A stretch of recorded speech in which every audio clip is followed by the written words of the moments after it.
2024 का लोकसभा चुनाव आ गया है।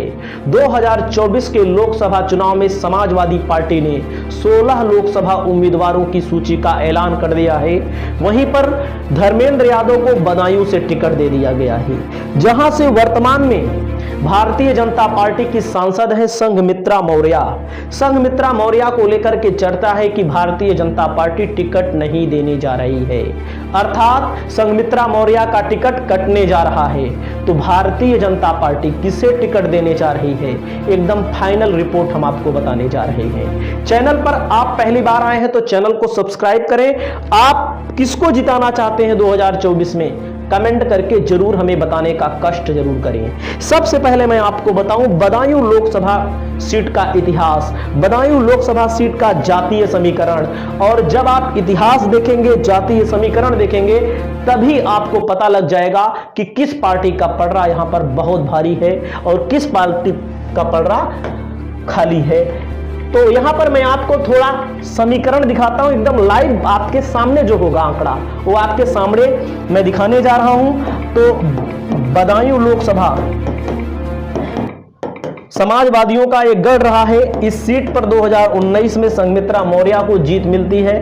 तो बदायूं लोकसभा सीट इस समय सुर्खियों में बनी हुई है, क्योंकि इस सीट को लेकर के तमाम विपक्षी दल ये आरोप भी लगा रहे हैं कि अखिलेश यादव अपने परिवार को ही बढ़ा रहे हैं। उसके अलावा इस सीट पर मैं बताऊं सबसे ज्यादा यादव और मुसलमान हैं। इस सीट पर संघमित्रा मौर्य 2019 में सांसद बनी। 19 लाख से ज्यादा मतदाता है यहां पर। बदायूं को समाजवादी पार्टी का गढ़ माना जाता है। मुस्लिम और यादव वोटर सबसे ज्यादा है। यही वजह है कि मोदी लहर में भी समाजवादी पार्टी 80 में से 5 सीट पर साइकिल दौड़ाई थी 2014 में।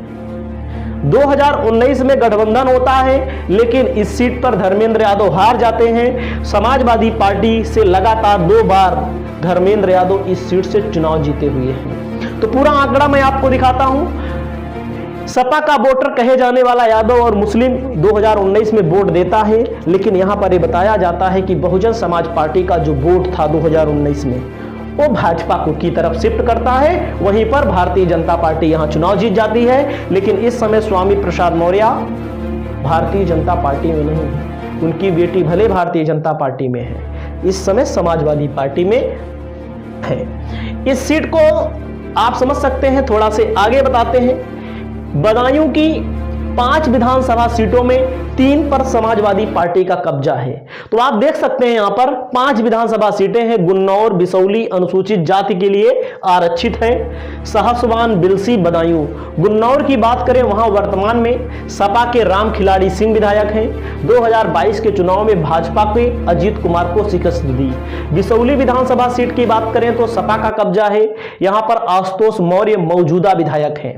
बदायूं लोकसभा सीट की बात करें, विधानसभा सीट की बात करें, भाजपा के महेश गुप्ता विधायक हैं। सपा के रायस अहमद को इन्होंने हरा दिया। सहसवान में बात करें, सपा के कब्जे में है, यहां मौजूदा विधायक ब्रजेश यादव हैं। बिलसी विधानसभा की बात करें, मौजूदा विधायक भाजपा के हरीश शाक्य हैं। सपा के चंद्र प्रकाश मौर्य को चुनाव इन्होंने हरा दिया। इस सीट में 2019 से पहले 1991 में भारतीय जनता पार्टी यहां इस सीट को जीती थी। तो इस सीट को जब जीती थी 2014 में समाजवादी पार्टी, तो धर्मेंद्र यादव को 48% वोट मिला था, 32% वोट मिला था भाजपा को। लेकिन संघमित्रा मौर्य, अब आपको यहीं पर आप समझ जाएंगे किसको टिकट मिलने वाला है।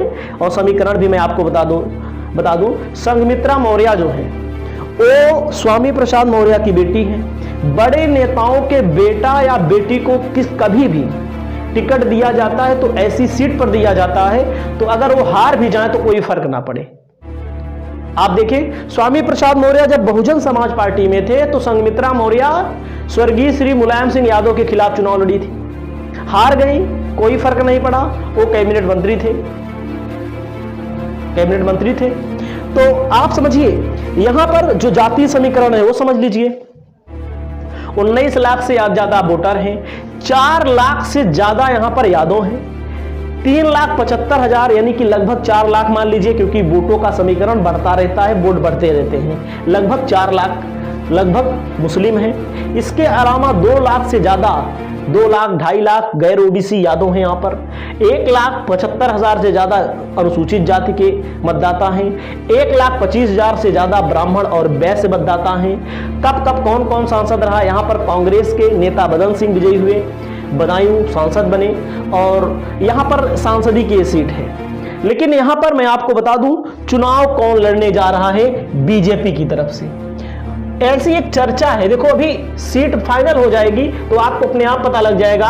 ऐसी चर्चा है कि संघमित्रा मौर्य का टिकट तो नहीं मिल रहा है, तय है, ये आप जान ही रहे हैं। अगर मिलेगा तो बीजेपी के नेता नाराज हो जाएंगे। बहुत सारे नेता जो स्वामी प्रसाद मौर्य के बयानों से नाराज रहते हैं। आपको इशारा समझ रहे हैं? तो आप यहां समझिएगा, यहां पर जो चुनाव लड़ने जा रहे हैं केशव प्रसाद मौर्य, इनकी चर्चा बहुत तेज है। बहरहाल उप मुख्यमंत्री हैं वो बात अलग है, लेकिन केशव प्रसाद मौर्य या केशव प्रसाद मौर्य के बेटे यहां से चुनाव लड़ने जा रहे हैं। केशव प्रसाद मौर्य के बेटे हैं ये सुर्खियों में भी रहते हैं, तमाम विवादों में भी रहते हैं। इनका नाम है योगेश मौर्य। इसके अलावा बीएल वर्मा का नाम चल रहा है। बीएल वर्मा, अगर केशव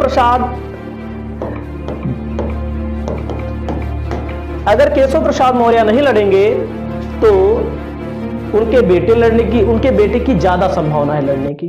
तो मैं आपको पहले भी इशारा कर चुका था कि उनके बेटे की ज्यादा संभावना है लड़ने की।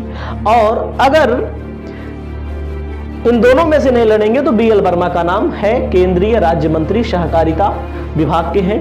तो आप समझ सकते हैं यहां पर बीजेपी की तरफ से कोई तगड़ा उम्मीदवार खड़ा किया जाएगा। बीजेपी का दावा है कि 80 में 80। अभी आपने गोदी मीडिया में भी देखा होगा, एक चैनल तो समाजवादी पार्टी को 2-3 सीटें दे रहा है, एक चैनल तो मान लीजिए 7 सीटें दे रहा है समाजवादी पार्टी को। बहरहाल इतनी कमजोर समाजवादी पार्टी नहीं है। अगर इतनी कमजोर होए तो जयंत चौधरी को क्यों तोड़ा गया? भारत रत्न के बहाने उनके दादा को इतना दिन भारत रत्न नहीं दिए, अब दिए, चलिए ठीक है। स्वामीनाथन की रिपोर्ट लागू नहीं हुई किसानों के ऊपर, लेकिन किसानों को के बहाने भारत रत्न दिया जा रहा है। अभी कितने लोगों को भारत रत्न दिया जाएगा और दिया जाना भी चाहिए, लेकिन उनके विचार को धरातल पर ना उतार करके बीजेपी अगर 80 में 80 सीट जीत रही है तो डर किस बात का है? आप सोचिए। और ऐसे भी तमाम लोगों के मोबाइल पर पहुंच ही रहा है, तमाम फर्जी खबरें पहुंच रही हैं, फर्जी आंकड़े पहुंच रहे हैं, देश ऊंचाइयों पर चला ही गया है। क्या जरूरत है? राम मंदिर के नाम पे वोट मांगा जाने का प्लान था, लेकिन जैसे ही राम मंदिर का उद्घाटन हुआ 2-3 दिन तक तो खूब खबर चली। अब टीवी में कहीं दिखाई दे रहा है राम मंदिर? अब आप सोचिए, टीवी में अब कभी खबर नहीं आ रही है। कितनी भीड़ हो रही है, ठेलम ठेलवा हो जा रही थी, वहां पर भीड़ कंट्रोल के बाहर हो जा रही थी, सुरक्षा व्यवस्था ध्वस्त हो जा रही थी। लेकिन देखते हैं क्या क्या होता है।